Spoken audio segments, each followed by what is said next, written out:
Hello everyone, Dr. Stephen Mujay here. We are now in week 3 and there are a few things that I wanted to point out based on some of the questions that I'm receiving. So I'm making this recording to answer some of the questions that are coming. All right, so just to give you an overview of where we are. In week 1, we did talk about installing Server 2012, and you all did that. You completed assignments in which you sent screenshots. So on here, I have a screen showing Server 2012, and I am in Server Manager, as you can see. And then after you completed the installation in week 2, you added roles that was last week.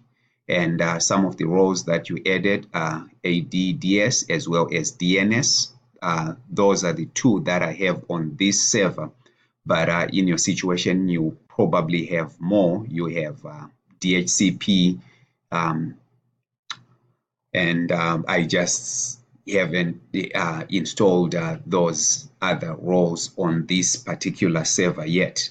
All right, so that's where we left off in week 3, in week 2, excuse me, and then in week 2, we are continuing to build on that.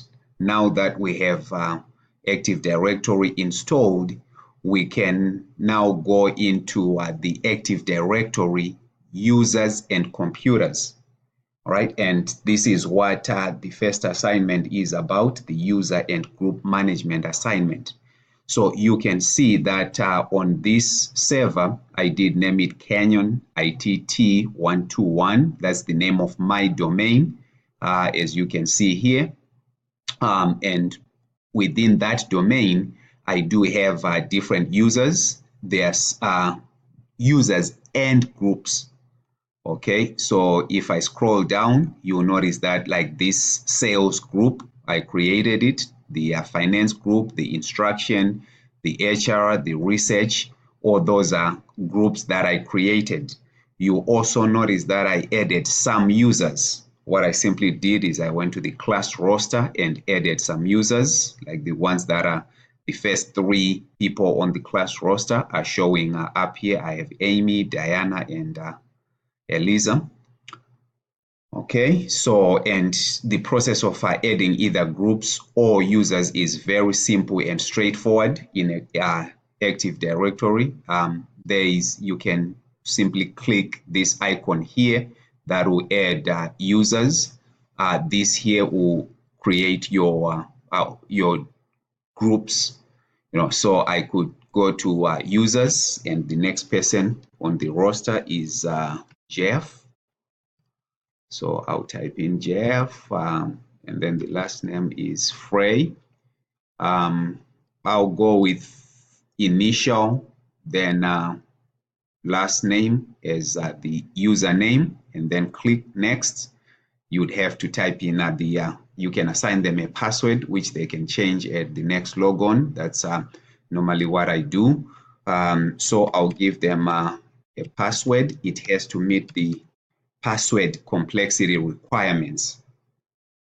So otherwise, if it doesn't meet those requirements, it's not gonna work. So for Jeff, he's gonna have to change the password the next time he logs in, but you can assign others, like a user cannot change password never expire, account is disabled, but maybe not so for the last one if you are creating it for the first time. So I'll click next, then finish. So now, as you can see, Jeff is now added. I am going to go ahead and create a group, and this one I'll give it the name IT students. All right, I'll leave it as a global group in terms of the scope, and the group type is security. Distribution is used for emails, so we don't want to use that. I'll click OK. And then notice now I have the IT students. Now I'll right-click the IT students group and then go to properties. Under members, not general, you can add the description of the group, you know, I'll say for 2018 students, or I need to type in IT students for 2018 IT students. And then for the members, there are no members at this point. And then I'll add member, and I just type Jeff in there. If I click check, notice Jeff's name is in there. So I'll add Jeff to that group. I'll also go to add. I know I have Amy. So I'll do check names, click OK. And then I will add Diana. Check names. Oops, I must have misspelled. I think Diana has, there we go. And the next one is Eliza. Check names, click OK. All right, so those are the members. Your group can be a member of another group. So I'll go ahead and click apply and then click OK. So if I were to go to Eliza and right click properties, member of, now notice she's a member of the domain users. She's also a member of the IT students. So you can add users from the group, or you can go to each individual user. Let's say this time I'm going to go to Diana. I'm going to click properties and then member of. Under Diana, I'm going to add, and then I'm going to type finance, check names. There is the finance group. So I'll click OK. Now notice Diana is now a member of the finance group. Always remember to click apply and then hit OK, so your changes are applied. So if I were to go to the finance group, properties, member, notice Diana is listed in there. So that process was the process of adding users and groups in Active Directory users and computers. For the next assignment that you are going to be completing, this puts into practice what we did talk about last week when it comes to permissions. And I'm going to go to the local disk C. This is on my server. Notice I have created a group already for research and development. And if I were to right click this group and then go to properties, under sharing, you'll notice that it's a shared folder. Okay, so this folder is what those in research and development will use to save their documents, or they can create other folders within this other folder. And under security, this is where we manage their permissions. Notice I did add the marketing to the research and development. As of right now, they have these are the permissions that they have. You can edit those permissions. So ideally, you want to add groups to a folder, especially if you create your users, you create your groups, you add users to groups, and then when it comes to permissions, giving permissions, if you give them to a group, that will make your life easy as opposed to adding them individually. But you can add some users to these groups. You know, there is the edit there where you can go and edit the different permissions for each users for the marketing, or you could add another group in there. Let's say I want to add IT students. So I can go to check. There is the IT students.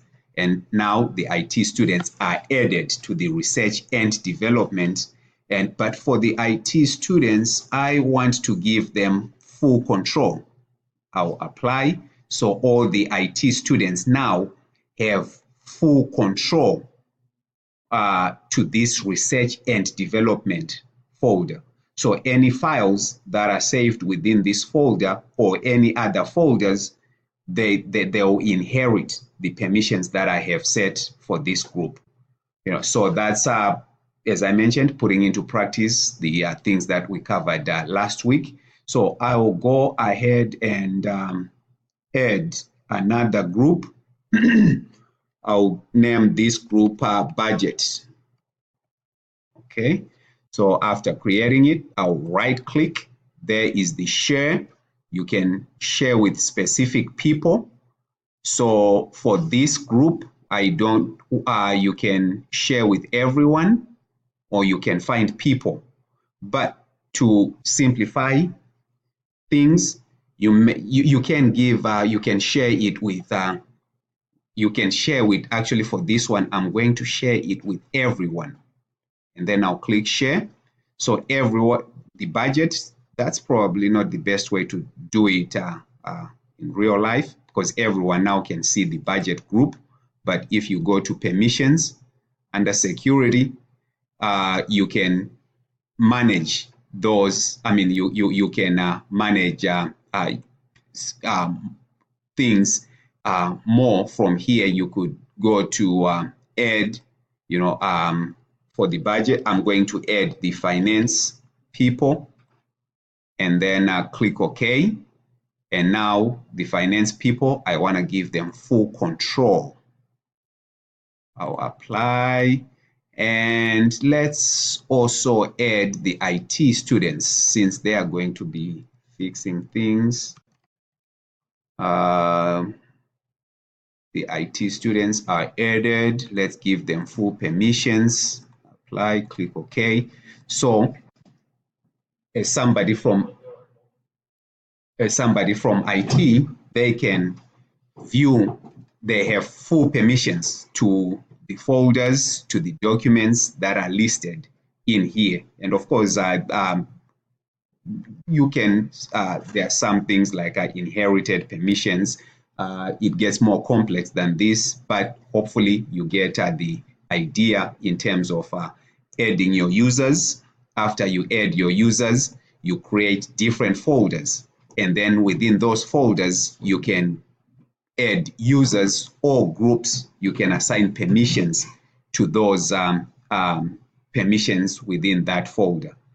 This is this should help you as you complete those two assignments. And I will mention that this is from the Windows side of things, but in the assignments, you'd be doing the same thing as well, but from the Linux side of things. And I'll also share additional resources for you that you can use in that environment. All right. Thank you all, and have fun with this, and God bless you.